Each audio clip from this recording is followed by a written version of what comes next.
होता है, ठीक है। यहीं पे आके मैंने सीखा है कि नारियां यहाँ पे अपनी पूरी क्वालिटीज़ को निहारते हुए अपने आप को आगे बढ़ाने के लिए इतनी आसानी से करे जा रही है इस चीज़ को, जो कॉर्पोरेट वर्ल्ड में इतना एक्सपीरियंस मेरा रहा है। कॉर्पोरेट वर्ल्ड में वहाँ पे नारियों को पैंट पहन के मेन मतलब आदमियों के शू में, उनकी कदम में जाना पड़ता है, उनके दिखाए हुए रास्तों पे चलना पड़ता है, उनसे आगे चलना पड़ता है ताकि वो अपने आप को प्रूव कर सके। और यहाँ पे आके क्या देखने को मिलता है, डायरेक्ट सेलिंग में क्या देखने को मिलता है कि लेडीज अपने अंदाज से इसको कर रही है, हर कोई अपने अंदाज से कर रहा है, कोई अपने परिवार का ध्यान रखते हुए कर रहा है, कोई अपने परिवार को आगे बढ़ाने के लिए कि अपने बच्चों के लिए कुछ कर ले इसीलिए कर रहा है, प्रेम से कर रहा है, कोई अपने परिवार के हाइजीन, किसी के हेल्थ इश्यूज को ठीक करने के लिए कर रहा है। ये प्रेम जो सिर्फ एक नारी दे सकती है। मैं ये नहीं कह रही हूँ कि मेन नहीं करते हैं प्रेम, मैं बिल्कुल ऐसा नहीं कह रही हूँ।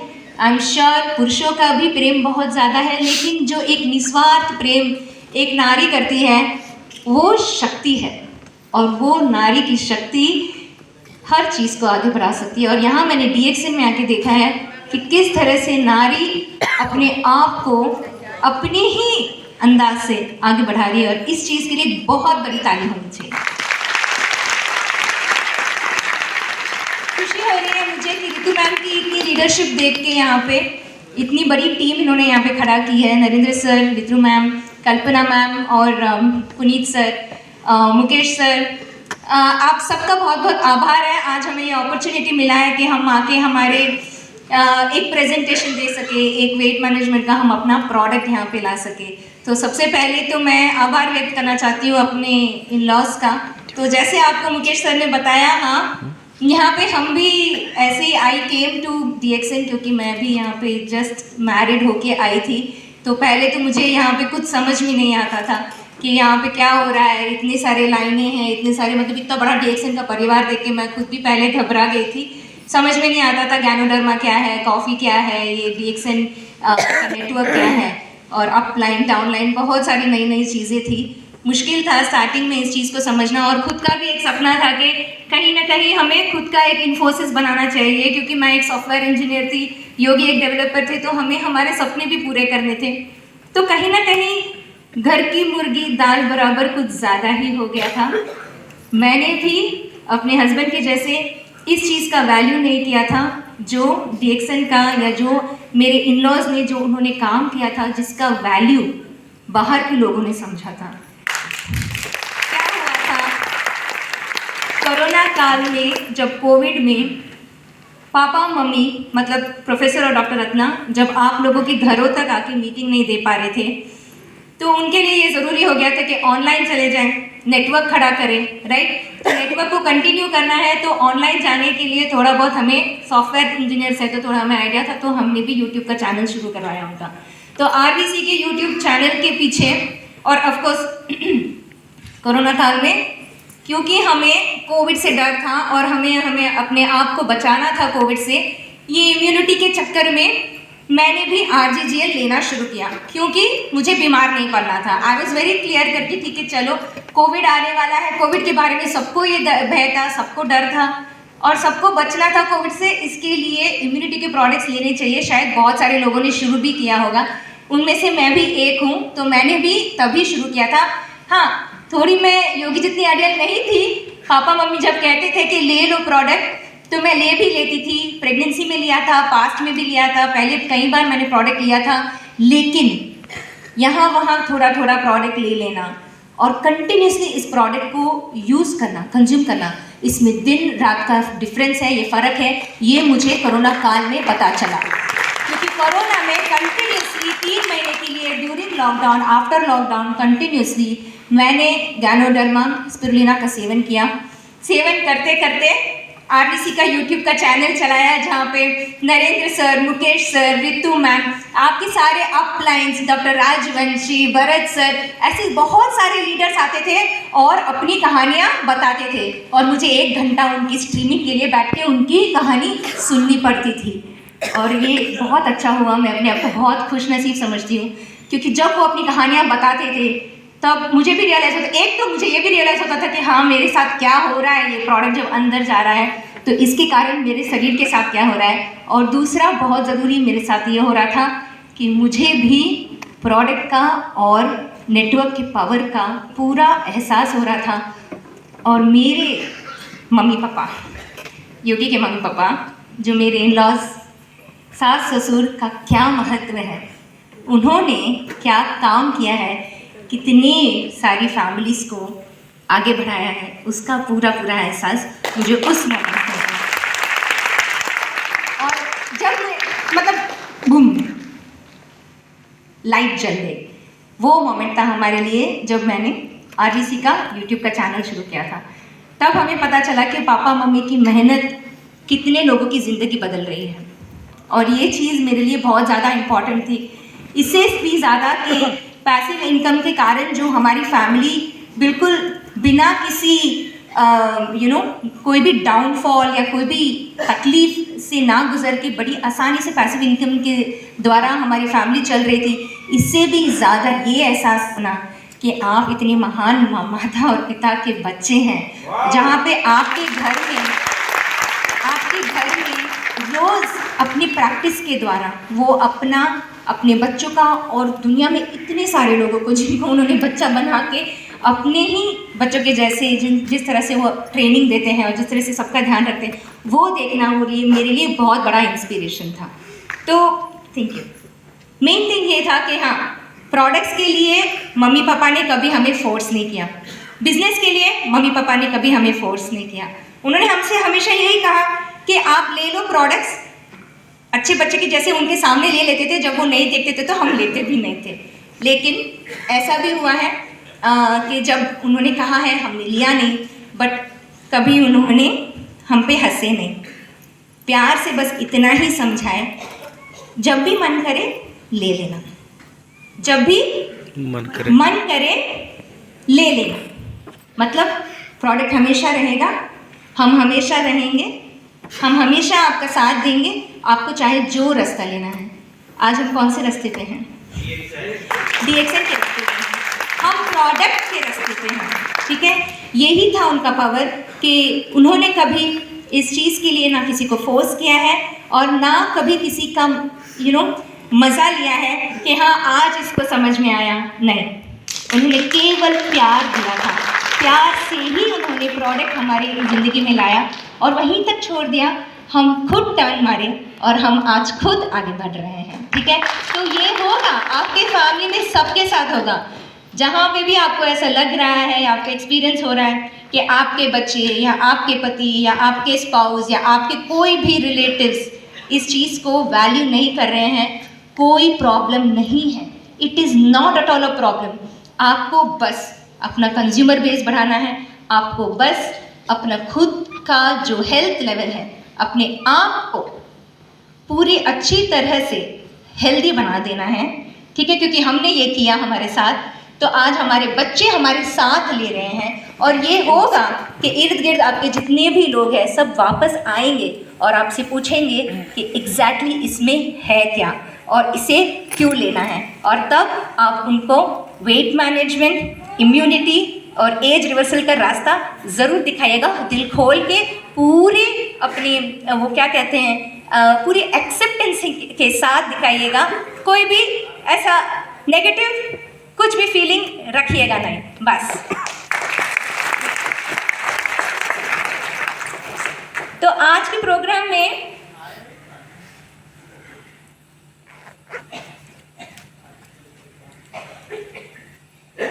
हम बात करने वाले हैं वेट मैनेजमेंट के बारे में।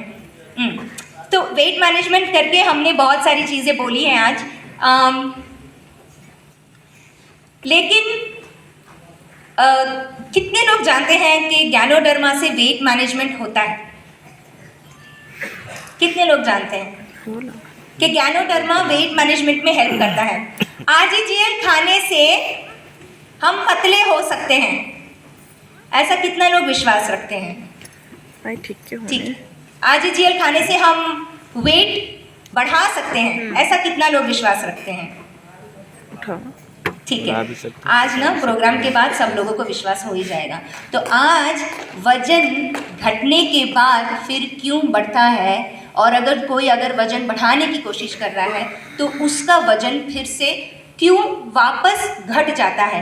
ये जो बुमरैंग होने का प्रॉब्लम है, आपने मेरे और योगी की कुछ फोटोज़ देखी होगी, वहाँ पे आपने देखा भी होगा कि पहले मैंने वेट पुट ऑन किया था, फिर मैं पतली भी हुई थी, फिर उसके बाद में सडनली मैंने वेट फिर से पुट ऑन किया है। तो ये बार बार हमारा जो वजन घटना बढ़ना जो हो रहा है, ये जो सिर्फ केवल मेरे साथ नहीं हुआ है, ये हमने नोटिस किया है कि जितने भी लोगों के साथ हम काम करते हैं मैक्सिमम हम ये नोटिस करते हैं कि किस तरह से लोगों का जो कोशिश है कि वो चाहे वेट घटाने की कोशिश कर रहे हैं या वेट बढ़ाने की कोशिश कर रहे हैं, उसमें 2-3 महीने तो उनको सफलता मिल जाती है, फिर उसके बाद उनका फिर से वो वजन वापस वहीं के वहीं आके ठहर जाता है। इसको कहते हैं बेस वेट, मतलब बेसल वेट। तो ये बेसल वेट को बार बार शरीर क्यों वापस वहाँ जाके खड़ा हो जा रहा है, इसको आज सब हम समझेंगे, ठीक है। अगर आपको इस प्रोडक्ट को वेट मैनेजमेंट के रूप में बाहर लेके जाना है तो आपको बेसल वेट और ये वेट बूमरैंग मतलब वापस उसी वेट को आ जाना, ये बूमरैंगिंग क्यों होता है उसको समझना पड़ेगा, ठीक है। दूसरा, क्या वेट गेन और वेट लॉस मतलब बहुत पतला होना या बहुत मोटापा होना, इसमें हार्मोन का कोई रोल है, इसको हम समझेंगे। तीसरा, इसमें टॉक्सिन्स मतलब विषैले जो पदार्थ हैं बाहर हमारे प्रोडक्ट्स में जो हम यूज़ करते हैं, डीएक्सएन के नहीं, बाहर के कोई प्रोडक्ट्स में अगर हम यूज़ करते आए हुए हैं बचपन से, और अगर हमने कोई ऐसी चीज़ें इस्तेमाल की है जहाँ पे हमारे शरीर के अंदर धीरे धीरे कोई विषैले पदार्थ अंदर बैठ रहे हैं, तो क्या इसका और वेट का कुछ लेना देना है, उसको समझेंगे। चौथा, हमारे आंतों के अंदर जो माइक्रोबायोम्स रहते हैं, गट माइक्रोबायोम्स, ओके, बहुत ज़्यादा इम्पॉर्टेंट टॉपिक होगा, हम उसको भी कवर करेंगे। क्या इसका कोई रोल है, हम इसे भी समझेंगे। और सबसे लास्ट, अगर इन सबका कोई रोल है तो हम इसको नियंत्रण में कैसे लाएं, हम हमारे शरीर को as a completely managed weight, ताकि हमें वेट का कोई टेंशन ही ना रहे, हम उस लेवल तक कैसे आए, इसके बारे में हम समझेंगे। तो हाँ, जैसे हमने बताया, मैंने पहले बताया था आपको कि कुछ चीज़ें हैं जो हम ट्राई कर चुके हैं। मैं कुछ चीज़ें तो नहीं कहूँगी, ऑलमोस्ट कई सारी चीज़ें हैं जो हम ट्राई कर चुके हैं। आई एम श्योर कि मेरे जैसे बहुत सारे लोग होंगे जो अपने वेट को मैनेज करने के लिए काफ़ी सारी चीज़ें ट्राई कर चुके हैं, जैसे कि protein powders, fruit diet, dieting, keto diet, सुना है किसी ने या देन जिमिंग, कार्डियो करना, swimming, exercise, yoga, power yoga, किसी ने किया है जुम्बा, या गुड। तो मतलब आप सब ने ये ट्राई किया है कि हम कैसे ज़्यादा एक्सरसाइज करें और अपने खाने को और अपने डाइट को कम करें, अपनी कैलोरी की इंटेक को कम करना और अपनी कैलोरी की आउटपुट को ज़्यादा करने का हम सब ने एक्सपीरियंस लिया है। जिन्होंने भी अपने वेट को मैनेज करने की कोशिश की है, आप उनसे पूछ सकते हैं। अगर आपने कभी पर्सनली कुछ ट्राई नहीं किया है तो आप उन लोगों से पूछ सकते हैं जो अपनी वेट को मैनेज करने की कोशिश करते हैं, और ख़ासकर वो आपको बताएंगे कि वो कितना ट्राई करते हैं कि वो फिज़िकली एक्टिव रहे और कितना ट्राई करते हैं कि उनका खाना वो कम कर सके अगर वो वेट घटाने की कोशिश कर रहे हैं। तो हम वेट घटाने के बारे में थोड़ा ज़्यादा बात करेंगे क्योंकि मोटापे का प्रॉब्लम बहुत ज़्यादा बढ़ा हुआ है, तो हम इसके बारे में थोड़ा ज़्यादा बात करेंगे, ठीक है। तो हमने नोटिस किया है कि मोस्टली पीपल अपना वेट वापस 3 महीने के बाद पुट ऑन कर लेते हैं, मतलब चाहे जो भी डाइटिंग हो, चाहे वो कोई भी डाइट कर रहे हैं या चाहे वो कोई भी एक्सरसाइज रूटीन में आए हैं, एक 3 महीने तक तो उनको रिजल्ट ज़रूर मिलता है। मतलब ये नहीं कह रही हूँ मैं कि ये सब चीज़ें काम नहीं करती हैं, 100% ये सब चीज़ें काम करती हैं, लेकिन इनका रोल क्या है ये समझना पड़ेगा। लेकिन ये कहाँ तक काम करता है इसे भी समझना पड़ेगा। मतलब जब आप अपना कैलोरी आउटपुट ज़्यादा करते हैं, कैलोरी आउटपुट का ज़्यादा का मतलब जब हम एक्सरसाइज ज़्यादा करते हैं, ठीक है। एक कैलोरी मतलब कैलोरी इन कैलोरी आउट कितने लोग समझते हैं यहाँ पे? कैलोरी इन कैलोरी आउट, ओके, नॉन ज़्यादा, ठीक है। चलिए थोड़ा उसको एक्सप्लेन करूँगी मैं। जैसे कि आपने सुना होगा कि हम खाने को कम करने की कोशिश कर रहे हैं। जब कोई वेट घटाने की कोशिश करता है तो उसका मतलब ये क्या होता है कि वो अपने अंदर जाने वाली जितनी भी एनर्जी है, ठीक है, एनर्जी को हम कैलोरी में गिनते हैं, तो एनर्जी जो अंदर जा रही है वो कैलोरीज कितनी जा रही है उसको लोग काउंट करते हैं। कैसे काउंट करते हैं?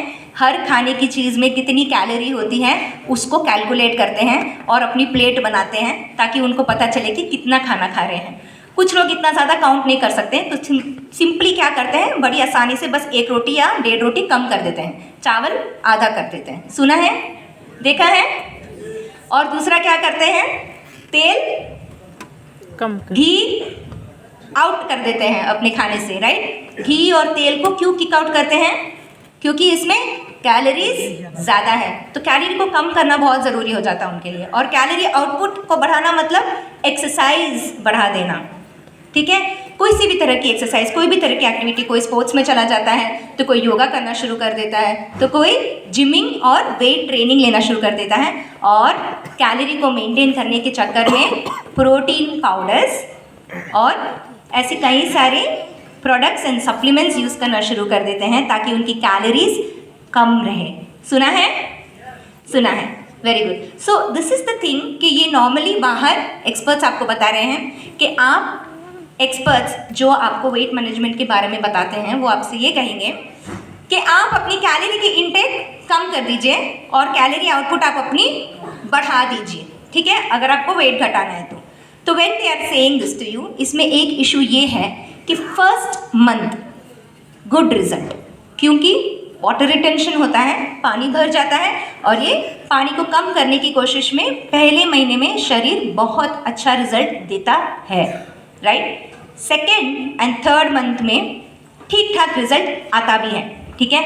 और इसी के भरोसे जब कोई आके जिम ज्वाइन करता है या कोई योगा सेंटर को ज्वाइन करते हैं तो पहले महीने सिर्फ 1 महीने का फीस भरते हैं और दूसरे महीने तीसरे महीने क्या होता है, मोटिवेशन आ जाता है कि हाँ हम और कर सकते हैं, और वो लोग सामने वाले क्या मांगते हैं, पूरे एनुअल का फीस मांग लेते हैं। मतलब एक पूरे साल का आप उनके साथ साइन अप कर लो बोलेंगे और आप भी बिल्कुल मोटिवेट होके साइन अप कर लेते हैं। और ऐसा बहुत सारे लोगों के साथ हमने होते हुए देखा है कि दूसरे ही महीने में एनुअल पैकेज ले लेते हैं, लेकिन एनुअल पैकेज लेने के बाद जब तीसरे चौथे महीने में रिजल्ट नहीं आ रहा है जो पहले या दूसरे महीने में आया था, तो उनका डीमोटिवेशन शुरू हो जाता है।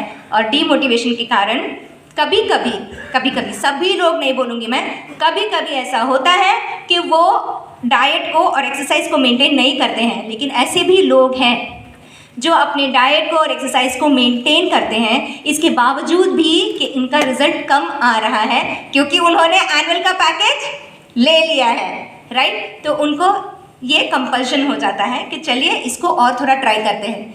लेकिन ज़्यादा एक्सरसाइज और हाँ, तो ये वेट बूमरैंग का प्रॉब्लम है, हम इसी को देख रहे हैं, हम इसी के बारे में बात करने वाले हैं।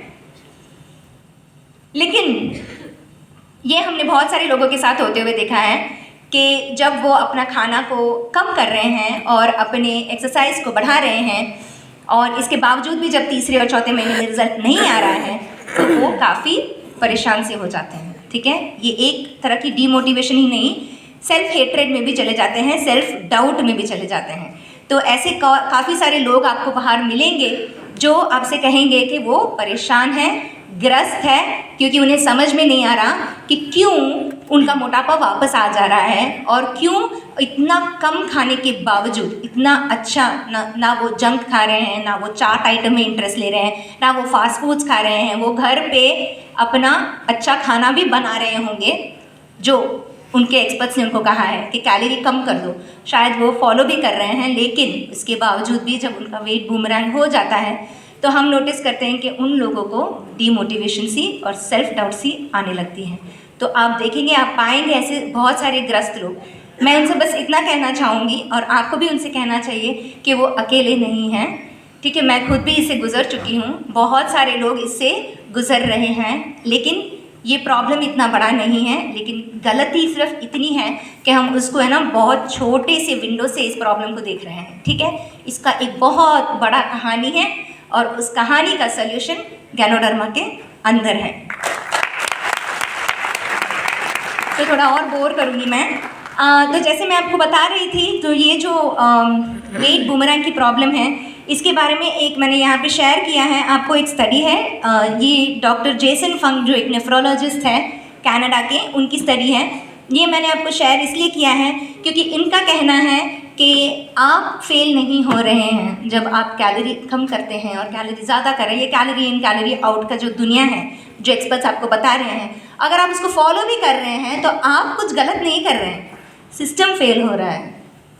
क्यों ये बता रहे हैं? क्योंकि इन्होंने एक यहाँ पे स्टडी निकाली है जहाँ पे नॉर्मल डाइट और ईट लेस एक्सरसाइज मोर करने वाले लोगों का उन्होंने चार्ट निकाला है, जहाँ पे 3 महीने के लिए आप देख सकते हैं कि उस बंदे का वेट तो घटा हुआ है, लेकिन 9 महीने के बाद नॉर्मल डाइट वाला और ईट लेस एक्सरसाइज मोर करने वाले का जो वेट है वो ऑलमोस्ट सेम टू सेम है।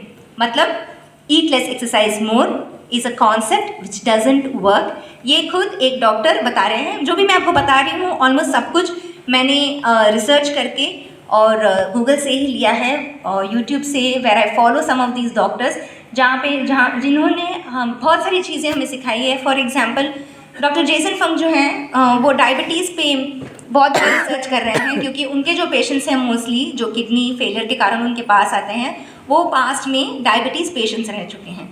तो उनको ये समझना ज़रूरी था कि ये ओबेसिटी मतलब कि मोटापा और डायबिटीज़ की प्रॉब्लम इतनी ज़्यादा क्यों बढ़ी हुई है यूएस और कनाडा में। और आज सिर्फ यूएस और कनाडा में नहीं, यूरोप में ही नहीं, आज ये प्रॉब्लम एशिया में, इनफैक्ट इंडिया में भी बहुत ज़्यादा हद तक फैल रही है, कि जहाँ पे हम लोगों को देख रहे हैं कि या तो वो ओबीस होते जा रहे हैं, बचपन से ही मोटापा शुरू होता जा रहा है लोगों को, बच्चों को। और हमने ये नोटिस किया है कि ओबेसिटी और डायबिटीज़ की संख्या हमारी भी देश में बहुत ज़्यादा बढ़ रही है। तो इस चीज़ को समझने के लिए ये स्टडी निकाली गई थी और इस स्टडी से ये समझ में आया था कि इस पर्टिकुलर जो आपको हमें समझाया गया है नॉर्मली वेट को कैसे मैनेज करना है, ईट लेस एक्सरसाइज मोर का जो सिस्टम है, इसमें 4 प्रॉब्लम्स हैं। ठीक है, प्रॉब्लम नंबर 1, आपका मेटाबॉलिज्म गिर रहा है।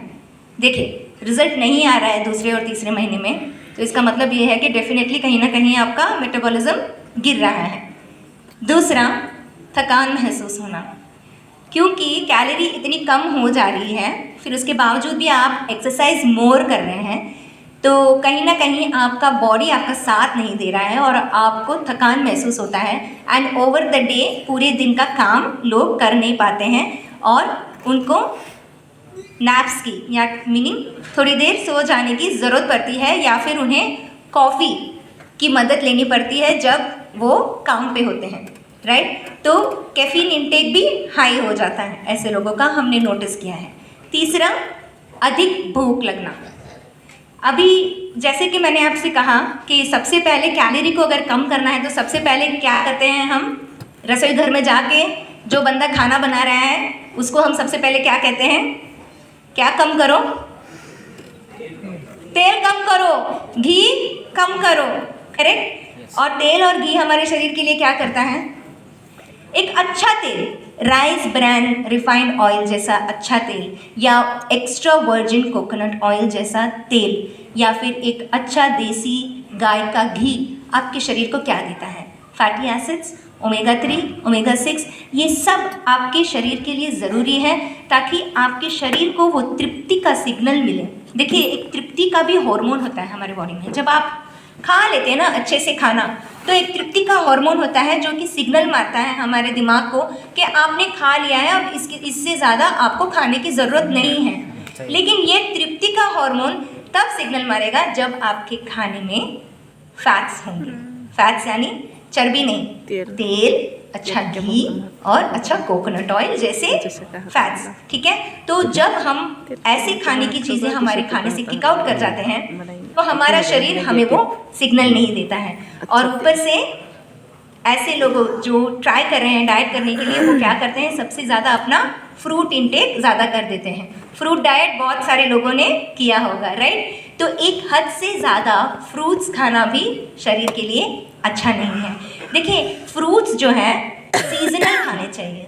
फ्रूट्स जो है जब वो सीज़न आता है उस सीज़न में खाना चाहिए, और हाई फ्रुक्टोज वाला फ्रूट्स नहीं खाना चाहिए। जो सीज़न वाले फ्रूट्स होते हैं वो बहुत ज़्यादा मीठे नहीं होंगे, लेकिन जो ऑल सीज़न फ्रूट्स हैं जैसे कि केला, एप्पल और ऑरेंजेस, जो कि मार्केट अभी बेच रहा है, सारी पूरा all through out the season जो मिल रहा है आपको, वो किसके लिए डिज़ाइंड है?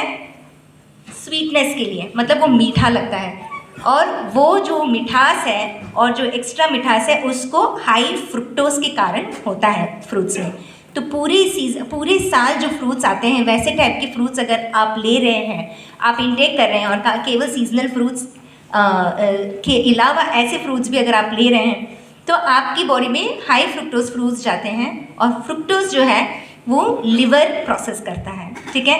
तो ज़्यादा फ्रुक्टोज खाने से जो वहाँ पे मेटाबॉलाइज होने के कारण, लिवर के कारण वहीं पे फैट डिपॉजिट्स शुरू हो जाता है। तो फ्रूट डाइट भी इसीलिए काम नहीं आता है, क्योंकि एक हद के बाद पहले तो 2-3 महीने आपको रिजल्ट आएगा, फिर उसके बाद में आपको फिर से मोटापा नज़र आएगा, ठीक है। तो हमें ये भी समझना है कि कहीं ना कहीं हम गलत कर रहे हैं अगर हम बैलेंस्ड डाइट नहीं खा रहे हैं तो, ठीक है। तो ऐसा देखने को आता है कि अधिक भूख लोगों को लगती है क्योंकि वो फ्रूट्स एंड वेजिटेबल्स पे अपने डाइट को कंट्रोल करने की कोशिश कर रहे हैं, लेकिन जो दूसरे इम्पॉर्टेंट एलिमेंट्स हैं जैसे कि fats and proteins and carbs, वो उनको मिस आउट कर जा रहे हैं। फिर चौथा हम क्या देखते हैं कि जो लोग जिनको ज़्यादा भूख लग रही है उनको ये सलाह दी जाती है कि देखिए, अगर आपको बार बार भूख लग रही है तो आप एक काम करें, जो आपकी कैलोरीज है पूरे दिन की, अगर आपने डिसाइड किया कि आप इतना खाएंगे कि पूरे दिन में आप 4 रोटी खाएंगे, 2 कटोरी चावल खाएंगे, तो उसको आप ब्रेकअप कर दीजिए और 3, 4, 5 बार आप ले लीजिए, नो प्रॉब्लम। मतलब 3 बार खाते थे हम नॉर्मली, लेकिन एक्सपर्ट्स कहते हैं कि कैलोरी इंक्रीज नहीं करना है तो आप 4-5 बार खा लीजिए ओवर द डे, लेकिन कैलोरी ब्रेकअप करके खाइए, कैलोरी को बस इंक्रीज मत करिए। तो ये जो रिपीटेड ईटिंग की प्रॉब्लम है, ये भी एक इशू है, क्योंकि देखिए बॉडी ना इतना सिंपल मशीन नहीं है कि आपने अगर कैलोरी इन कम कर दिया और अपने एक्सरसाइज को ज़्यादा बढ़ा दिया तो बॉडी ऑटोमेटिकली जाके चर्बी के डिपॉजिट से आपका फैट्स लेके बर्न नहीं करने वाली है, ऐसा नहीं होगा, ठीक है। एक्चुअली बॉडी एक इंटेलिजेंट मशीन है, सिंपल मशीन होती तो शायद ये वाला थियरी काम कर जाता और शायद लोग पतले हो जाते और फिर बाद में उनको मोटापे की प्रॉब्लम ही नहीं होती, लेकिन ऐसा है नहीं। लोग जो कोशिश कर रहे हैं वो बार बार वेट पुट ऑन इसलिए कर रहे हैं क्योंकि जब शरीर में आप कैलोरी इंटेक कम करते हैं तो शरीर में एक हार्मोन होता है जिसका नाम है इंसुलिन। आप लोगों ने सुना होगा, जिन लोगों को डायबिटीज़ की प्रॉब्लम है उन लोग आके इंसुलिन के बारे में ज़्यादा बात करते हैं, लेकिन इंसुलिन का रोल क्या है? जब आपका खाना पचन हो जाता है तो वो बनता है कार्बोहाइड्रेट्स या फिर ग्लूकोज, राइट। शरीर 2 फ्यूल पे चलता है, हमारे शरीर को भी फ्यूल की ज़रूरत है, एनर्जी की ज़रूरत है, तो एक तो ग्लूकोज पे चलता है और दूसरा फैट्स यानी कि चर्बी मतलब जो जमा हुई है चर्बी, वो भी चर्बी काम आ सकती है आपको शरीर को चलाने के लिए, और दूसरा ग्लूकोज जो कि खाना खाने के बाद पचन होके जब जैसे कार्बोहाइड्रेट्स हम जब लेते हैं, rice, wheat, fruits, even sugar वाली आइटम्स जब हम लेते हैं तो वो ब्रेक डाउन होके ग्लूकोज बनती है। तो जब ये खाना पचन हो जाता है तो सारा ग्लूकोज तो इमीडिएटली बॉडी यूज़ नहीं करेगा, आप खाते ही क्या दौड़ना शुरू करते हैं? नहीं, तो जो एक्सेस जो ग्लूकोज है वो ब्लड स्ट्रीम में चला जाता है, और जब वो ब्लड स्ट्रीम में जाता है तो इंसुलिन नामक एक हार्मोन है जो ब्लड स्ट्रीम में से उस एक्सेस ग्लूकोज को निकाल के आपकी बॉडी की जो सेल्स हैं उसके अंदर एज अ फैट्स डिपॉजिट कर देता है। मतलब चर्बी का डिपॉजिट होता है इंसुलिन के कारण, और ऐसे कई सारे हार्मोन्स हैं जो हमारे शरीर में चर्बी का डिपॉजिट करती हैं जब हमारे शरीर में कोई इम्बैलेंस हो। मतलब यहाँ पे अगर ग्लूकोज एक्सेस जाके ब्लड स्ट्रीम में जाता है तो उसके बाद में इंसुलिन वहाँ से उसको लेके एज अ फैट डिपॉजिट आपके सेल्स में डाल देता है, ताकि आगे जाके जब आपको कोई प्रॉब्लम हो कि जैसे अगर आपको खाना कम मिल रहा है तो आपका जो फैट डिपॉजिट्स है वहाँ से वो शरीर को फ्यूल करेगा, ठीक है। तो इनकेस आपको खाना नहीं मिल रहा है, जैसे कि जब आप खाना कम कर देते हैं तो शरीर को ऐसा लगता है जैसे कि आपने पहले महीने ईट लेस किया, आपने डाइटिंग की, ईट लेस एक्सरसाइज मोर किया, तो शरीर क्या सोचने लगता है, पता नहीं इस बंदे को क्या हो गया है, इतना खाना क्यों कम कर दिया है, इर्द गिर्द कहीं अकाल तो नहीं पड़ गया, कहीं कुछ इसके लाइफ में ऐसी सिचुएशन तो नहीं आ गई कि क्यों इसको खाना कम करना पड़ रहा है। तो शरीर इसके लिए डिज़ाइंड है, क्योंकि लाखों साल पुराना शरीर है ये। तो जब ये लाखों साल पुराना हार्मोन जो हमारा शरीर का एक भाग है, जो आज की बॉडी नहीं है, बहुत साल पहले, करीबन 2 लाख साल पहले ही मानव का शरीर रेडी हो गया था। 50,000 साल पहले तो बोल सकते हैं एज अ हिस्ट्री, काफ़ी पुराना शरीर है। तो मतलब जो हार्मोन्स हमारे शरीर में पहले रहे हैं प्रिटी मच आज भी वैसे ही हैं, लेकिन हमारे जो सिचुएशंस हैं बहुत बदल गए हैं। मतलब पहले हमें एक टाइम का खाना बड़ी मुश्किल से मिलता था, क्योंकि शायद हम जंगलों में रहते थे, शायद हमें बहुत भागा दौड़ी करनी पड़ती थी हमारा खाने के लिए, और जो फल यहाँ वहाँ उग रहे होंगे हम शायद उसी को खा रहे थे, हमें हंटिंग करना पड़ रहा था, और अगर खाना मिल भी रहा था तो अगले दिन गारंटी नहीं था कि खाना मिलेगा। तो शरीर उसके लिए डिज़ाइंड है कि अगर गारंटी नहीं है कि खाना मिलने वाला है तो उसके लिए फैट डिपॉजिट्स वो करेगा, ताकि कल को जब उठ के आपके लिए खाने की इश्यू हो जाए तो वो फैट डिपॉजिट से आपकी बॉडी को चला सकता है। तो ये कारण है, ये हार्मोन इसके लिए डिज़ाइन है। लेकिन हम यहाँ पे क्या कर रहे हैं, हम अपना कैलोरी इनटेक कम करते हैं और हम सोचते हैं कि हम उतनी ही कैलोरी आउटपुट या उससे ज़्यादा अगर कैलोरी आउटपुट करेंगे तो हमारे फैट डिपॉजिट्स बर्न होने लगेंगे। लेकिन हार्मोन कुछ और ही सोच रहा है। हार्मोन क्या कर रहा है, ये आपके फ्यूचर के बारे में सोच रहा है, और एक लेडीज़ के लिए 2 फ्यूचर्स के बारे में सोचता है। मतलब कि एक लेडी आके इन द फ्यूचर प्रेग्नेंट भी बन सकती है, इसलिए उनकी बॉडी में एक और हार्मोन होते हैं जैसे कि ईस्ट्रोजन, जो भी डिज़ाइंड है फैट डिपॉजिट्स स्टोर करने के लिए। तो ईस्ट्रोजन क्या करता है, इस एरिया में, हिप एरिया में, लोअर बॉडी एरिया में फैट डिपॉजिट स्टोर करता है, ताकि कल को उठ के इसके पास खाना ना हो और वो प्रेग्नेंट भी हो जाए तो 2 जानों को सस्टेन करने के लिए वो फ्यूल स्टोर करता है।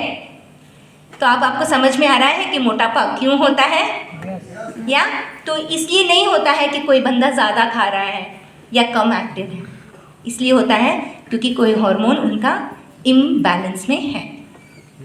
तो ऐसा हमारे शरीर में बहुत सारे हार्मोन्स हैं। तो जैसे मैंने आपको बताया, एक तो इंसुलिन है जो कि ग्लूकोज निकालता है, एक ईस्ट्रोजन है जो एक लेडी के शरीर को आके मेंटेन करता है, और ऐसे कई सारे हैं, testosterone, cortisol, thyroid, these are all hormones. और आपने सुना भी होगा कि इन सब हार्मोन से रिलेटेड कोई ना कोई मोटापा लोगों को होता है। ये बस मुझे बताना था कि ये जो मानव आप देख रहे हैं, जो बहुत सारे 50,000 साल या 2 लाख साल पहले रेडी हो चुका था, उस मानव में और आज के मानव में शरीर में या एंडोक्राइन सिस्टम में कोई फ़र्क नहीं है। एंडोक्राइन सिस्टम मतलब हमारे शरीर का हार्मोन का सिस्टम, ठीक है। हमारे शरीर में बहुत सारे हार्मोन्स हैं, और ये हार्मोन्स क्या करते हैं, ये देखिए, आपको पता है कि हमारे पास ब्रेन, लंग्स, हार्ट, ऐसे सारे ऑर्गन्स हैं।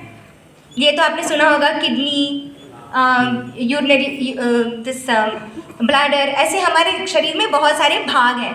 लेकिन इन भागों के बीच में कैसे हमारा शरीर काम करना चाहिए, इसके बीच में एक मैसेजिंग सिस्टम सा बना हुआ है, और ये मैसेजिंग सिस्टम जो केमिकल करता है उसको हम हार्मोन्स बोलते हैं। तो ये जो हार्मोन्स हैं हमारे शरीर का मैसेजिंग सिस्टम है। तो काफ़ी हद तक किस हद तक हमारा ऑर्गन काम करना चाहिए या हमारा शरीर काम करना चाहिए, इसका कंट्रोल हमारे हार्मोन्स के हाथ में है, ठीक है। और यही हार्मोन्स को थोड़ा समझने के लिए मैं आपको ये बताना चाह रही हूँ कि ये जो हमारे हार्मोन्स हैं ये बहुत पहले ही डिज़ाइन हो चुके हैं। ये डिज़ाइन किस पर बेस्ड था, जो हमारी लिविंग कंडीशंस थी जैसा हमारा रहन सहन था बहुत हज़ारों साल पहले, उस पर डिज़ाइन है। लेकिन आज के रहन सहन में बहुत ज़्यादा फ़र्क आया है। ठीक है, DXN वालों को तो ये चीज़ समझाने की ज़रूरत ही नहीं है। आप सबको पता है कि हमारे रहन सहन में क्या क्या डिफरेंसेस आए हैं, राइट। सिविलाइजेशन के बाद बहुत सारी चीज़ें बदल गई हैं। मतलब हम लोग पहले शायद मिलेट्स ही खाते थे, जैसे ज्वार, रागी, बाजरा, लेकिन आजकल हमारे डाइट में क्या है? सबसे ज़्यादा गेहूँ, चावल, जो कि पहले नहीं हुआ था, न्यू ग्रेन्स, इनमें ग्रेन्स आए हैं। गेहूँ, चावल जैसे नए ग्रेन्स आ गए हैं, जब खासकर हमारा स्टेपल बन गया है वो। फिर घर बनने लगे, घरों के अंदर लोग रहने लगे, lack of fresh air, lack of fresh foods, अंदर ही माइक्रोब्स पैदा हो जाना। ठीक है, फिर उसके बाद में इंडस्ट्रियल रेवोल्यूशन आया। उसके बाद उस वक्त क्या हुआ? बहुत सारी जहरीले पदार्थ हमारे हवा और हमारे पानी में आ गए। तो मतलब जो हम ब्रीथ कर रहे हैं, दैट एयर, और रोज़ का हमारा जो पानी है उसमें जहरीले पदार्थ आ गए। और एग्रीकल्चरल रेवोल्यूशन में क्या हुआ? हमने पेस्टिसाइड का यूज़ करना शुरू किया, हर्बिसाइड्स का यूज़ करना शुरू किया। ऐसे बहुत सारे केमिकल्स हम यूज़ करने लगे ताकि हम ज़्यादा उत्पाद निकाल सकें। तो अगर छोटी सी एक ज़मीन में अगर हम 100-200 किलो का हम उत्पाद बना रहे थे, तो उसी ज़मीन से अगर हम आज बहुत ज़्यादा उत्पाद, टन भर का उत्पाद निकाल पा रहे हैं, तो देखिए मिट्टी तो वही है। तो उस मिट्टी में अगर पहले हम कोई फल या वेजिटेबल्स उगा रहे थे, तो उसका न्यूट्रिशनल लेवल क्या रहा होगा, उसका विटामिन मिनरल्स क्या था, और आज जो उसी मिट्टी से हम ज़्यादा उत्पाद निकाल रहे हैं, तो इसका न्यूट्रिशनल लेवल क्या होगा, किसका ज़्यादा है और किसका कम है? पहले ज़्यादा था। तो आजकल ज़माने में थोड़ा मुश्किल है कि हमें न्यूट्रिशनल फूड मिले, क्योंकि एग्रीकल्चरल रेवोल्यूशन के कारण हम अपना सॉइल बायोम को बहुत फास्ट डिप्लीट कर रहे हैं, बहुत जल्दी हम उसको यूज़ कर चुके हैं। और यही नहीं, कुछ ऐसे पदार्थ हैं जैसे कि पेस्टिसाइड और हर्बिसाइड जो हम यूज़ कर रहे हैं, जिसके कारण हमारे शरीर में जहरीले पदार्थों का मात्रा बढ़ रहा है। देखिए, मैं ये नहीं कह रही हूँ कि इंडस्ट्रियलाइजेशन या एग्रीकल्चरल रेवोल्यूशन कुछ भी बुरा था। हाँ, हर समय में इस मानव जाति को आगे बढ़ाने के लिए, ह्यूमैनिटी को आगे बढ़ाने के लिए इन सब चीज़ों की ज़रूरत रही थी। वरना अकाल में बहुत सारे लोग मर गए होते, या फिर बेरोज़गारी के कारण लोग मर गए होते। इसीलिए इन सब चीज़ों को लाया गया ताकि लोगों को रोज़गार दे सके, लोगों को ज़िंदा रख सके, लोगों को खाना पहुंचा सके। लेकिन इन सब चीज़ों के साथ साथ कुछ बुरी चीज़ें भी आई, और ये बुरी चीज़ें क्या क्या थी, इन्हें समझना ज़रूरी है। इन सब का वेट लॉस से क्या लेना देना है, आगे आने वाली स्लाइड्स में आप समझेंगे। तो तीसरा क्या हुआ? ग्लोबलाइजेशन में प्रेजर्वेटिव्स आ गए, प्लास्टिक्स आ गए, पैलेट्स आ गए। ठीक है, तो ये आपने देखा भी होगा कि हमारे जो पूर्वज थे, जैसे कि हमारे ग्रेट ग्रैंड पेरेंट्स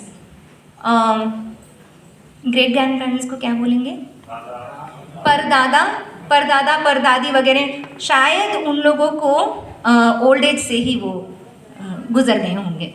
लेकिन हमारे दादा दादी उनको 80 या 90 साल की उम्र में, जो मतलब इंडस्ट्रियलाइजेशन के दौरान यहाँ थे, शायद उनको कुछ न कुछ 80 या 90 की उम्र में उनको बुरी बुरी बीमारियाँ आई थी। और यही बुरी बुरी बीमारियाँ हमारे माँ बाप को, जो कि 70-80 साल की उम्र में ही उनको आ जा रही है, राइट। और शायद ग्लोबलाइजेशन में जो हमारी जनरेशन बड़ी हो रही है, हम नोटिस कर रहे हैं कि हमें ये क्रॉनिक डिजीज़ और हेल्थ इश्यूज़ कब आ जा रही है, 50s और 60s में ही आ जा रही है। 45 की एज से ही हम देख रहे हैं कि लोगों को क्रॉनिक डिजीज़ेस आ जा रही हैं। और लास्ट क्या हुआ? डिजिटाइजेशन। तो हमारे बच्चे तो फ़ोन हाथ में लेके ही पैदा हुए हैं, तो उनको रेडिएशन का और भी ज़्यादा खतरा है। तो आगे जाके समझ आएगा कि ये जो क्रॉनिक डिजीज़ की जो स्टोरी है, ये कहाँ तक और लोअर हो रही है, क्योंकि इन सब के साथ हमारे शरीर में ऐसे जहरीले पदार्थ आ रहे हैं, जो टॉक्सिन्स आ रहे हैं, जो अलग अलग वे में, अलग अलग डिजीज़ेस में बाहर आ रहे हैं। लेकिन हमने ये नोटिस किया है, ये साइंस बताता है कि जब हमें किसी भी हार्मोनल इम्बैलेंस, जब टॉक्सिन्स हमारे शरीर में जाते हैं, तो बाद में हमारा बॉडी हार्मोनल इम्बैलेंस में चला जाता है। जब आपका शरीर हार्मोनल इम्बैलेंस में जाता है तो ऐसे अलग अलग टाइप के हार्मोन्स हैं जो इम्बैलेंस में जा सकते हैं।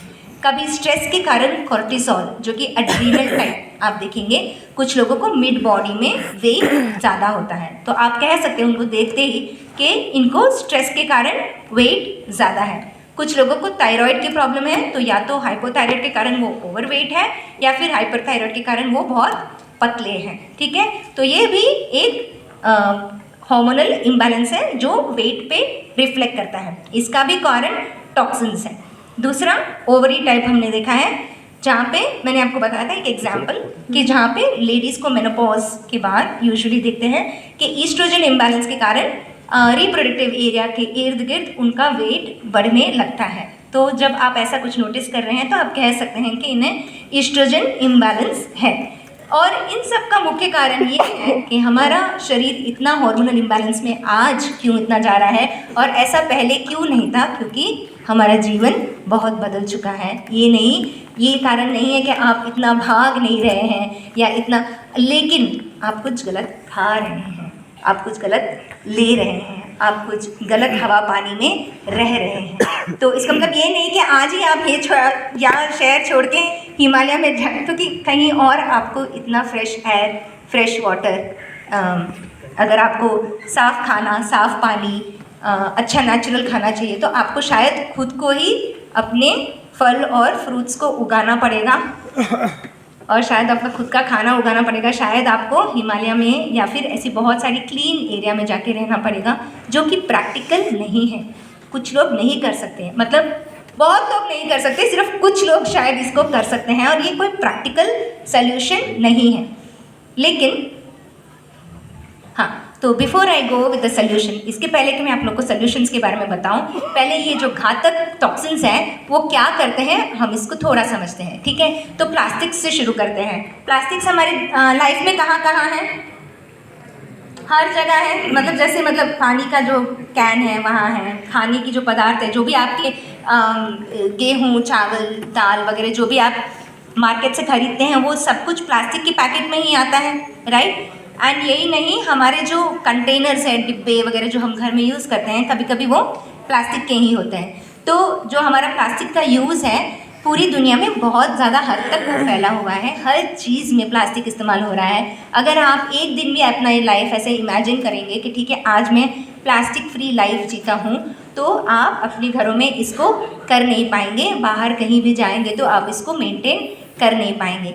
लेकिन जब ये प्लास्टिक आपके शरीर में जाता है, जिसका नाम BPA है, प्लास्टिक का जो केमिकल है उसको बोलते हैं BPA, तो जब ये आपके शरीर में जाता है तो इसको क्या पाया जाता है कि it can give you breast and ovarian cancer, it can give you cardiovascular disease, it can give you colon cancer, depression, insulin resistance, polycystic ovarian disease, मतलब अलग अलग शरीर के भाग दिखा रहा है ये। कार्डियोवैस्कुलर मतलब हार्ट प्रॉब्लम, कोलन प्रॉब्लम मतलब आंतों का प्रॉब्लम, डिप्रेशन मतलब brain issue, then reproductive disorder मतलब बच्चे पैदा करने की प्रक्रिया में डिसऑर्डर हो जाना, फिर रेस्पिरेटरी यानी कि लंग्स की डिजीज़ भी आपको हो सकती है। तो मतलब ये एक chemical BPA, it is not to problem one organ, ये एक ऑर्गन को प्रॉब्लम नहीं दे रहा है, it is giving and it is showing that it has इतनी सारी अलग अलग ऑर्गन्स जहाँ पे ये अफेक्ट कर सकता है। और इनमें से एक पॉइंट आउट क्या कर रहा है? ओबिसिटी, मतलब वेट पुट ऑन करने का प्रॉब्लम जो है वो कहीं ना कहीं BPA के कारण भी होता है। Next phthalates. थैलेट्स कहाँ पाते हैं हम? थैलेट्स और पैराबेन्स, खुशबू वाली चीज़ें हमें बहुत अच्छी लगती है ना, जैसे डिओड्रेंट, परफ्यूम, शैम्पू, साबुन, सब में खुशबू होना चाहिए।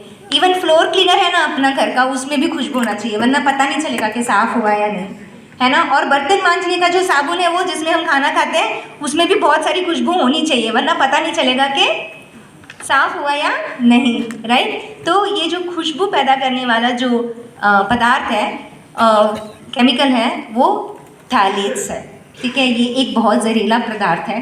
और दूसरा पैराबेन, जो कि लोग लेडीज़ के मेकअप में पाया जाता है और बहुत सारे स्किन प्रोडक्ट्स में भी पाया जाता है। ये थैलेट्स और पैराबेन्स, साइंटिस्ट क्या बताते हैं, रिसर्च क्या बताता है कि इनके कारण जो होती हैं हेल्थ डिजीज़ेस, ये भी अलग अलग एज ग्रुप को हो सकती है। अंदर जो माँ के पेट में पल रहा है बच्चा, वहाँ से लेके एक ओल्ड एज तक के लेडी को भी या फिर पर्सन को भी ये हो सकता है, ये हेल्थ इशू। क्या टाइप के हेल्थ इश्यूज़ हैं, मतलब स्पेक्ट्रम तो हाई है ही age wise, even spectrum for the disorders is very high. Fatty liver diseases, diabetes, hypertension, atherosclerosis and वही नहीं, इवन ओबिसिटी। सबसे ऊपर क्या दिया गया है, ओबिसिटी, मतलब वेट पुट ऑन करने का प्रॉब्लम। चौथा, ग्लाइफोसेट। ग्लाइफोसेट तो शायद सुना होगा आप लोगों ने, ये एक हर्बिसाइड है जो कि मोस्टली सभी कंट्रीज़ में, बहुत सारी कंट्रीज़ में बैंड है, लेकिन आज भी भारत के जो किसान हैं इसे यूज़ करते हैं वीड को मारने के लिए। लेकिन जब ये किसी जैसे वो मिट्टी में जाके फिर बाद में आपके फल या फ्रूट में, आपके खाने में किसी रूप में अगर आपके ये इंक्लूड हो जाता है आपके खाने में और अगर आपके शरीर में चला जाता है, तो ये जो हर्ब को मारने के लिए बना है ये पदार्थ, वो अंदर जाके आपके गट माइक्रोबायोम्स को मारता है, ठीक है। और गट माइक्रोबायोम्स का हेल्थ के लिए, वेट मैनेजमेंट के लिए बहुत बड़ा रोल है, ठीक है। और ये गट माइक्रोबायोम्स को के बारे में हम आने वाली स्लाइड में बात करेंगे। उसके पहले हम थोड़ा सा इस पॉइंट को भी टच कर लेते हैं, ये थोड़ा कंट्रोवर्शियल हो गया। गेहूँ आप लोगों ने सुना होगा कि बहुत सारे लोग अवॉइड कर रहे हैं क्योंकि उसमें ग्लूटेन है, लेकिन गेहूँ में उससे भी बड़ा एक क्रिमिनल जहरीला पदार्थ है, टॉक्सिन, जिसका नाम है व्हीट जर्म एग्लूटिन। तो जब ये होल व्हीट में भी है, सिर्फ केवल रिफाइंड में नहीं, होल व्हीट में भी पाया जाता है, जो हमें लगता है कि बहुत हेल्दी है हमारे लिए और हम होल व्हीट खाते हैं, लेकिन जब ये व्हीट जर्म एग्लूटिन हमारे शरीर में जाता है तो ये मिमिक करता है इंसुलिन को। तो इंसुलिन, जैसे मैंने आपको बताया था, वो जाता है और अपने सेल को अटैच करता है कि जहाँ पे अगर ग्लूकोज ज़्यादा है तो वो उसको fat deposits as a store करके फिर वो अपना काम करके इंसुलिन उस सेल को छोड़ के चला जाता है, ठीक है। तो इंसुलिन तब तक अटैच रहता है उस सेल को जब तक कि शरीर ब्लड स्ट्रीम में शुगर ज़्यादा है या ग्लूकोज ज़्यादा है। पर व्हीट जर्म एग्लूटिन जो है वो एक बार आपके सेल को अटैच हो गया तो वो छोड़ता ही नहीं है, मतलब इस सेल में फैट डिपॉजिट करते जाएगा करते जाएगा करते जाएगा जब तक कि ये सेल मर नहीं जाता, ठीक है, इनडिस्क्रिमिनेटली डाइज। तो जब भी ज़्यादा आटा लेने वाले लोगों के साथ हमने नोटिस किया है कि it acts like insulin, blocks sugars from nourishing, contributes to inflammation और फिर डाइजेशन में इम्पीड करता है और आर्टरीज को हार्डन करता है and then kills cells indiscriminately, ठीक है। तो आई एम सॉरी, आप लोगों को मैं डरा रही हूँ, मुझे पता है कि यहाँ पे आटा और रोटी खाने वाले लोग ज़्यादा हैं, नॉर्थ इंडिया से मैं खुद भी हूँ, मैं भी एक नॉर्थ इंडियन हूँ, मेरे लिए भी एक बहुत बड़ा शौक था, लेकिन still it doesn't stop me. आज भी मेरे को आलू पराठा खाना है तो मैं खा लेती हूँ, साथ में 10 गैनोडर्मा भी खा लेती हूँ, ठीक है। चलिए, तो ये जो व्हीट जर्म एग्लूटिन है, इसको आपको पता है कि सेल से अगर डिटैच करना हो या अनकपल करना हो तो वो कैसे हो सकता है, ये सैकेराइड्स कर सकता है। और सैकेराइड्स कहाँ पाया जाता है, पॉलीसैकेराइड्स कहाँ पाए जाते हैं, गैनोडर्मा में। तो गैनोडर्मा में सैकेराइड्स नहीं, पॉलीसैकेराइड्स हैं, ओके। सो ये व्हीट जर्म पॉलीसैकेराइड्स मतलब व्हीट जर्म एग्लूटिन तो एक टॉक्सिन है जिस पे ये काम करता है, उस टॉक्सिन को वो अनकपल करता है, लेकिन ऐसे बहुत सारे टॉक्सिन्स हैं जो हमारे सेल को अटैच्ड है और उसको निकालने का काम ये सारे पॉलीसैकेराइड्स जो गैनोडर्मा में है वो करता है। और यही कारण है कि क्यों अपना गैनोडर्मा सबसे उच्च कोटि का किंग ऑफ हर्ब माना जाता है, क्योंकि वो सारे टॉक्सिन्स को अपने शरीर से निकाल सकता है, ओके। ये बहुत ज़रूरी है। सुक्रोलोस, ये टॉक्सिन जो है, इसको टॉक्सिन इसलिए कह रहे हैं क्योंकि सुक्रोलोस मीनिंग आर्टिफिशियल शुगर्स। आप लोगों ने सुना होगा कि डायबिटीज़ पेशेंट्स को यूजुअली ये एडवाइस किया जाता है कि अगर आपको शुगर्स कम करने हैं तो आप आर्टिफिशियल शुगर्स यानी कि स्प्लेंडा या फिर what is this saccharins, aspartame, and then no, what about those Splenda packets in India which we get? चीनी, शुगर फ्री नाम सुना है सबने? शुगर फ्री सुना है? तो ये जो शुगर फ्री है वो बनता है सैकरिन सुक्रोलोज या फिर एस्पार्टेम से, ठीक है। ये आर्टिफिशियल शुगर्स जो है ये मैंने एक स्टडी यहाँ पे जो दिखाई है, ये डॉक्टर गंड्री स्टीवनसन की स्टडी है, ऑनलाइन से ही ली है मैंने, आप भी जाके देख सकते हैं। इनफैक्ट गूगल करिए, गूगल मारिए sucralose and gut microbiomes, Google मारिए, आपको ये दिखेगा।